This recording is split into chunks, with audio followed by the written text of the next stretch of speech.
Realme has followed up last week's X50 Pro 5G flagship with the announcement of its latest mainstream models for India, the Realme 6 and 6 Pro. The phones see Realme continue its drive to offer high-end features at lower prices. The 6 Pro has a 6.6 Yojak Chin high-end CH 90Hz 1080p 20:9 display. Realme isn't specifying the type of panel, but I'm assuming it's LCD both because OLED would be a selling point and because the phone's fingerprint sensor is integrated into the power button. Optical fingerprint scanners don't work with LCDs. The non-Pro model screen has the same specs beyond a 0.8 Yojak Chin high-end CH reduction in size, but oddly its fingerprint sensor is said to be faster at 0.29 seconds versus 0.38.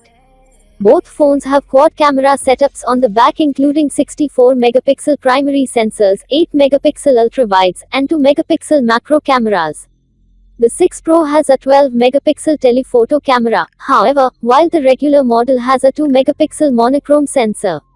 Like the X50 Pro, the 6 Pro also has an 8 megapixel ultra-wide selfie camera in the display's double wide hole punch.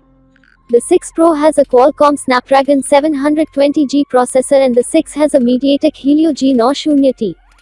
The 6 Pro has 6 or 8 GB of RAM and the 6 has 4, 6, or 8 GB.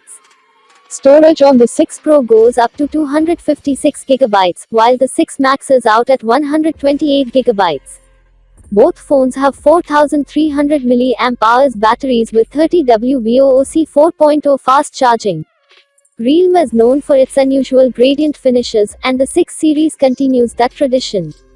The 6 Pro comes in lightning-inspired blue, red, and orange options, while the 6 is available in Comet-esque white and blue. The 6 starts at 12,999 rupees $177 for a 4 GB, 64 GB model and goes up to 15,999 rupees $218 for 8 GB, 128 GB. The 6 Pro, meanwhile, starts at 16,999 rupees $232 for 6 GB, 64 GB and costs 18,999 rupees $259 for 8 GB, 256 GB.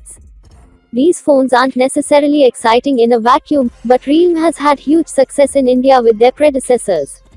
The 6 series, however, is coming in at a somewhat higher starting price. CMO Francis Wang set expectations earlier this week by pointing out that the regular and Pro models are closer than ever before. There's not a ton of daylight between this line and phones like the Poco X2, however, so many buying decisions will come down to individual features and storage requirements.